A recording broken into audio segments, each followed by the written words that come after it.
चुनावी समर में दावे, वादों और कस्मों के बीच हुई चुनाव के बाद पूरे प्रदेश की नजरें 8 दिसंबर पर टिकी हुई हैं। किसके हिस्से विजयश्री आएगी या फिर कौन सियासी मात खाएगा, इसको लेकर चर्चाएं जोरों पर है। इसी सियासी गुफ्तगू के बीच आज हम बात करने जा रहे हैं बोह घाटी की तलहटी में बसे शाहपुर विधानसभा क्षेत्र की। इस बार हुए चुनावों में शाहपुर विधानसभा एक हॉट सीट बनकर उभरा है। उसके पीछे का सबसे बड़ा कारण ये था कि भाजपा की यहां से 4 बार विधायिका रही सरवीण चौधरी का मुकाबला स्वर्गीय राजा वीरभद्र सिंह के खास माने जाने वाले केवल सिंह पठानिया के बीच जरूर था, परंतु इस बार शाहपुर में ये मुकाबला जितना आसान नजर आ रहा है उतना था नहीं, क्योंकि इस बार बीजेपी और कांग्रेस की लड़ाई तो आपस में थी ही, लेकिन उससे पहले लड़ाई बीजेपी की बीजेपी से और कांग्रेस की लड़ाई कांग्रेस से थी। कुंदन ज्वेलर्स धर्मशाला गद्दी संस्कृति से जुड़ा चांदी का हर एक गहना यहाँ उपलब्ध है। यहाँ आपको ऑर्डर पर बने अपने गहनों की निःशुल्क डिलीवरी भी करवा दी जाएगी। ये हम इसलिए कह रहे हैं क्योंकि इस बार शाहपुर में दोनों ही दलों के टिकटों के दावेदारों की संख्या 1.5 दर्जन से ज्यादा थी। हालांकि टिकट उन्हीं को मिली जिनके कयास ज्यादा लगाए जा रहे थे। इसके बाद जहां कांग्रेस अपने रूठों को मनाने में कामयाब रही, जबकि भाजपा ने बागियों के मान मनोबल पर ज्यादा ध्यान नहीं दिया। भाजपा के लिए सुखद पहलू यही रहा कि पूर्व सीएम स्वर्गीय वीरभद्र सिंह और कांग्रेस प्रत्याशी केवल पठानिया के धुर विरोधी पूर्व मंत्री रिटायर्ड मेजर विजय मनकोटिया ने भगवा थाम लिया और सरवीण के पक्ष में जमकर प्रचार भी किया। हालांकि ये सौदा भाजपा के लिए फायदे वाला है या फिर घाटे वाला, ये तय आने वाले समय ही करेगा। अगर हम यहाँ इतिहास के पन्नों को थोड़ा पीछे पलटे तो कांगड़ा जिला के बनने के बाद वर्ष 1972 में यहाँ से कांग्रेस के कुलतार चंद राणा पहले विधायक बने थे। 1982 से विधानसभा क्षेत्र का सबसे ज्यादा समय तक नेतृत्व पूर्व मंत्री मेजर विजय मनकोटिया ने किया है, जबकि भाजपा नेत्री सरवीण चौधरी का भी 2007 से लगातार जीत दर्ज करती आ रही हैं। वहीं अगर बात पिछले चुनावों की जाए तो पिछली बार 2017 शाहपुर विधानसभा में 6 उम्मीदवार मैदान में उतरे थे, लेकिन उसके बावजूद शाहपुर में मुकाबला त्रिकोणीय रहा, जिसमें कांग्रेस के केवल सिंह पठानिया और बीजेपी से सरवीण चौधरी व आजाद चुनाव लड़ रहे पूर्व मंत्री मेजर विजय सिंह मनकोटिया के बीच हुआ, जिसमें पहले नंबर पर रहकर सरवीण चौधरी के सर शाहपुर का ताज सजा था और दूसरे नंबर पर मेजर विजय सिंह मनकोटिया रहे। वहीं कांग्रेस के उम्मीदवार केवल सिंह पठानिया तीसरे नंबर पर रहे थे।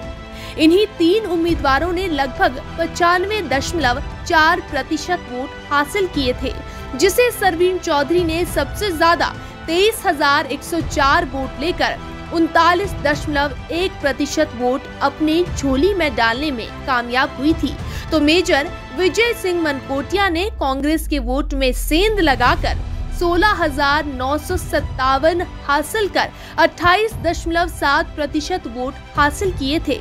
तो वहीं कांग्रेस के उम्मीदवार केवल सिंह पठानिया 16,333 वोट लेकर 27.6% वोट पर कब्जा किया था।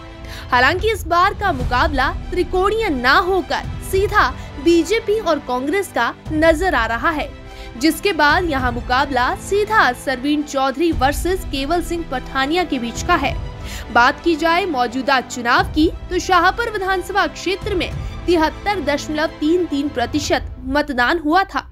यहाँ कुल 88,606 मतदाताओं में से 64,978 ने मतदान किया, जिनमें 30,878 पुरुष और 34,100 महिला मतदाता थे। एक बार फिर बीजेपी ने सरवीण चौधरी पर अपना भरोसा दिखाकर अपना उम्मीदवार बनाया, जिसके पीछे का बड़ा कारण शाहपुर में ओबीसी वोटर्स अधिक होना और अन्य कोई भी नेता शाहपुर में उस कद का ना होना जो सरवीण चौधरी का शाहपुर में विकल्प बन सके। उनके मुकाबले में कांग्रेस ने केवल सिंह पठानिया और हिमाचल में पहली बार विधानसभा चुनावों में अपनी दस्तक देने वाली आम आदमी पार्टी ने अभिषेक ठाकुर को उतारा है।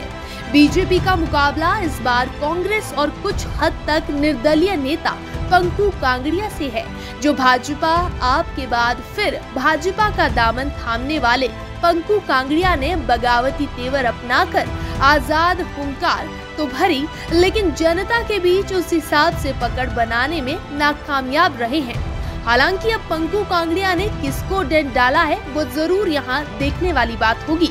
वहीं गुटबाजी के लिए बदनाम रही कांग्रेस ने इस बार अपने ऊपर ये दाग लगने ही नहीं दिया, चाहे बात पूरे हिमाचल की करे या सिर्फ शाहपुर की।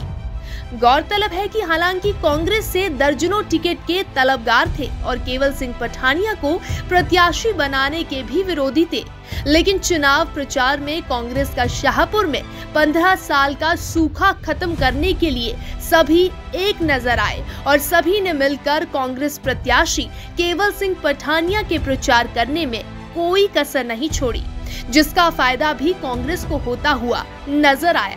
लेकिन बीजेपी अपने मजबूत और अनुशासित संगठन के लिए जानी जाती है। अब ये देखने वाली बात जरूर रहेगी कि शाहपुर में इस बार बीजेपी का संगठन कितना मजबूत और अनुशासित रहा।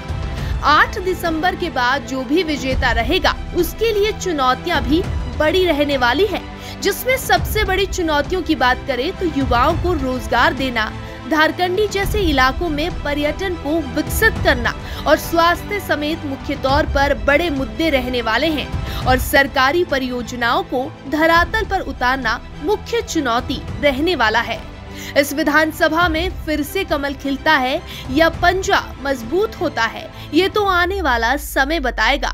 हालांकि भाजपा और कांग्रेस दोनों ही वोट कास्ट होने के बाद सोशल मीडिया के प्लेटफॉर्म्स पर अपनी जीत यहां से पक्की होने के दावे कर रहे हैं और किसके अरमान सिरे चढ़ते हैं या किसके अरमानों पर पानी फिरता है, उसके लिए थोड़ा ही इंतजार बाकी है। पीताम्बरा मोबाइल, कोतवाली बाजार, धर्मशाला। यहाँ आपको सभी तरह के brand new mobile, second hand mobile, smart watch और मोबाइल फोन से संबंधित हर प्रकार का सामान उचित मूल्य पर पूरी गारंटी के साथ मिलेगा।